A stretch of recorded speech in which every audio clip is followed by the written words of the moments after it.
আমি super excited এই ওয়ার্কশপটা নিয়ে। কারণ এই ওয়ার্কশপে আমরা আসলে দেখাতে চাইবো যে কিভাবে একটা ছোট ইউজ কেস, ধরা যাক আমার কোম্পানি অথবা একটা সার্ভিস কোম্পানির জন্য কিছু ছোট ইউজ কেস কিভাবে আমরা করতে পারি। আমরা জানি যে লার্জ ল্যাঙ্গুয়েজ মডেল বা এই যে ছোট মডেল এগুলো হচ্ছে গিয়ে একটা হিউম্যান ব্রেইন, একটা ব্রেইনের মতো। এখন আমরা যেভাবে সনাতনভাবে সফটওয়্যার তৈরি করি সেখানে কিন্তু kind of like rule based যে এটা হলে এটা হবে, এটা হলে এটা হবে না। তো এই যে রুল বেসড সেখানে এই রুল বেসড ডিটারমিনিস্টিক এর জায়গায় যদি আমরা যদি বলি না, আসলে আমরা এলএলএম এর কাছে আমরা জানতে চাইবো যে আমার এই যে পরিস্থিতি, এই পরিস্থিতিতে আমি কি করতে চাই? তো সেইজন্য আমি মনে করি যে এটা আ সফটওয়্যার ডেভেলপমেন্ট এর কিছু না। মানে এটা একটা বেসিক আন্ডারস্ট্যান্ডিং যে কিভাবে এলএম স্টুডিও বা ওলামা ইনস্টল করে সেখানে একটা ছোট্ট লার্জ ল্যাঙ্গুয়েজ মডেল ধরা যাক 1.5 5 বিলিয়ন প্যারামিটার হতে পারে, অথবা আমি মনে করি যে 2 বিলিয়ন প্যারামিটার হতে পারে, অথবা কারো যদি একটু আ ধরা যাক একটু র‍্যাম আছে, 16 জিবি র‍্যাম আছে। তো তাদের জন্য আমি মনে করি যে জেমা E2B এটাও একটা ভালো হতে পারে। তো আমি আসলে এইজন্যই কিভাবে আমরা ছোট্ট কেস আমরা তৈরি করব সেজন্য কিন্তু আমি প্রায় I have spent near about 40 hours. I spent near about 40 hours to actually talk about যে একটা এন্টারপ্রাইজ এআই অটোমেশন বা এই লোকাল এলএলএম প্রজেক্ট কিভাবে করা যায়। This is just a starting point. কারণ আমরা আসলে আ দেখছি যে ধরা যাক আমি একটা আইএসপি তে আছি। তো আমার আইএসপি তে আমার আইএসপি টিকেট ক্লাসিফায়ার কিভাবে তৈরি করা যায় উইথ লোকাল এলএলএম প্রজেক্ট। আমরা অফ কোর্স এই টিকেট ক্লাসিফায়ার তো আমরা নরমাল রুল বেস সলিউশন দিয়ে করছি। কিন্তু তার পাশাপাশি আমরা আইএসপি টিকেট ক্লাসিফিকেশন টা কিভাবে করতে পারি, বা একটা সার্ভিস কোম্পানির জন্য এসএলএ মানে এসএলএ ম্যানেজমেন্ট মানে এসএলএ এলএলএম অ্যাসিস্ট্যান্ট একটা থাকতে পারে। ইআরপি তে এআই অ্যাপ্রুভাল অ্যাসিস্ট্যান্ট থাকতে পারে, বা সেলস ফানেল, বা একটা ছোটখাটো একটা স্মার্ট গিফট এআই আ একটা সাইট আমরা যদি তৈরি করি তার জন্য কিভাবে হতে পারে?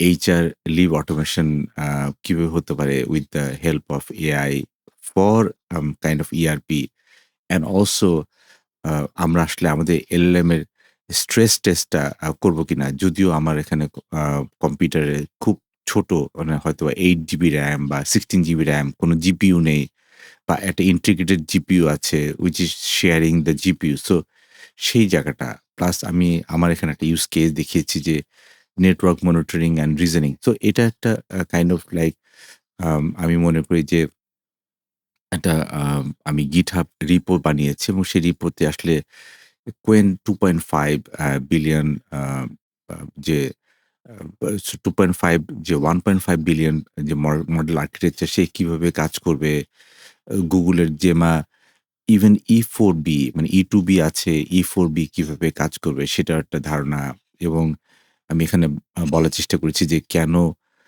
লোকাল এলএলএম এখানে লাগবে সেটাও একটু আমি এখানে বলতে চেয়েছি যে কেন এটা আমরা কাজ করব।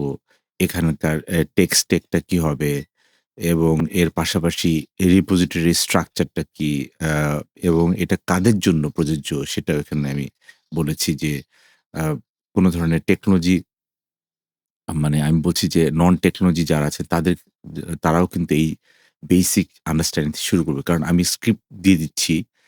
উনারা চালিয়ে দেখবেন যে আসলে এটা কিভাবে করা সম্ভব, এবং সেই স্ক্রিপ্টের মধ্যে উনারা টুইকিং করবেন, এবং এখানে হাউ উড দে স্টার্ট।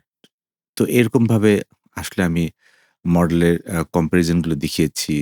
সেখানে কিছু জিনিস আসলে আমি এখানে আর্কিটেকচার ফিলোসফি আ বলেছি। তো এটা হচ্ছে গিয়ে কাইন্ড অফ লাইক একটা ধারণা। বাট এর পাশাপাশি আমি মনে করি যে আমরা যদি এভাবে আ বলি যে না আমরা আসলে কিভাবে এটাকে আ কাজ করব, সেটাও কিন্তু আমরা আসলে আ এখানে দেখতে চাই যে না আসলে আমরা এই জিনিসটা কিভাবে কাজ করব। তো ইন দি মিন টাইম আমি যদি দেখছি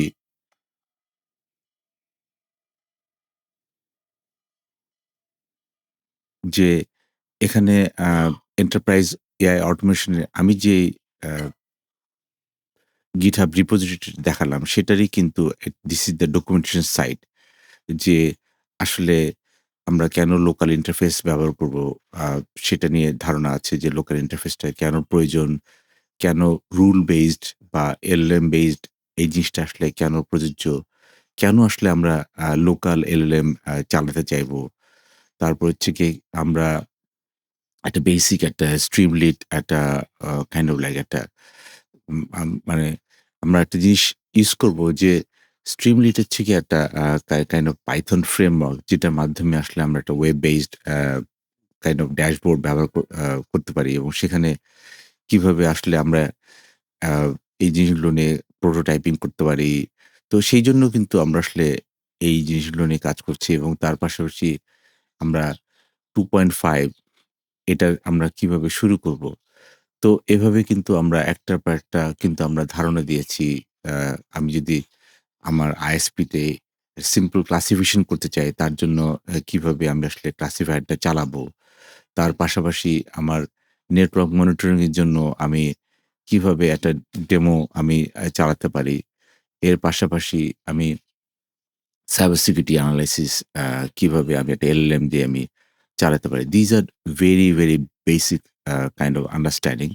At the same time আপনি এটা বাংলাতেও পাচ্ছেন যে বাংলাতেও কিন্তু আপনি এই পুরো জিনিসটা আ আপনি পড়তে পারেন যে কিভাবে আমরা একটা কাজ করব। পাশাপাশি আমরা ধরা যাক এই আইএসপি ক্লাসিফিকেশনটা আমরা কিভাবে আমি করছি। সো এটাতে আমরা বেসিক কিছু ধারণা দিচ্ছি এবং আমাদের যে এর আগেও বলেছি যে স্ট্রেস টেস্টিংটা কিভাবে করব সেটা একটু আমি এখানে ধারণা দিয়েছি। এন্টারপ্রাইজ অ্যাপ্লিকেশন এ কি লেভেলে আমরা কাজ করছি সেটার কিছু ধারণা। মডেলের তুলনা বুঝছি। এমসিপি সার্ভার যে কিভাবে আমি আসলে একটা এমসিপি সার্ভার কনফিগার করব। আমার MCP server these are the kind of like basic structure যে কিভাবে আসলে এই জিনিসগুলো করা যাবে। তো আমি মনে করি যে এই ওয়ার্কশপটা মানে আমি এই ওয়ার্কশপে একটা বেশ সময় দিয়েছি। এই ওয়ার্কশপটা তৈরি করার জন্য একটাই আ আন্ডারস্ট্যান্ডিং যে কিভাবে এই এলএলএম দিয়ে আমরা শুরু করতে পারি আমাদের কাজ। This very baby step, very small step এবং আমি মনে করব যে এখানে টেকনোলজি আ যারা আছেন তারা তো জানেন কিভাবে এই জিনিসগুলো করতে হয়। আমি চাচ্ছিলাম যে নন টেকনোলজি যারা আসলে জানেন না কিভাবে এই স্মল যে এসএলএম যেটা বলছে যে আ আমাদের যে স্মল ল্যাঙ্গুয়েজ মডেলগুলোকে কিভাবে ব্যবহার করে আমাদের এভরিডে জবে আমরা ব্যবহার করতে পারি। তো এই যে এভরিডে জবে আমি কিভাবে ব্যবহার করতে পারি সেটার একটা আ গাইডলাইন আমি এখানে নিয়ে এসেছি। আর এখান থেকে আমি যেই টাকাটা পাবো সেই টাকাটা নিয়ে আসলে আমি আমার 2nd বই মানে এটা হচ্ছে গিয়ে আইএসপি অটোমেশন এর ১ম বইটা। 2nd বইটা কিন্তু অলরেডি ওয়েবে আছে পাবলিকেশন ওয়েবে আছে। কিন্তু আ এই বইটা আমি প্রিন্টিং করব। এখন এখন যেটা হচ্ছে যে আমরা দেখেছি গত বইমেলায় এবং তার আগের বইমেলায় যে আসলে টেকনোলজি নিয়ে বই কিন্তু এখন আর পাবলিশ হচ্ছেই না বলতে গেলে। তো যেহেতু মানুষ বই কেনা বই কম কিনছে তো এইজন্য কিন্তু kind of like market technology বই নিয়ে market crash. So we have to do self publishing. Self publishing এর জন্য আমি আমি চেষ্টা করব যে এই টাকাটা যেটা আমি পাচ্ছি সেই টাকাটা আমি এই আম 2nd বইটাতে আমি ইনভেস্ট করব।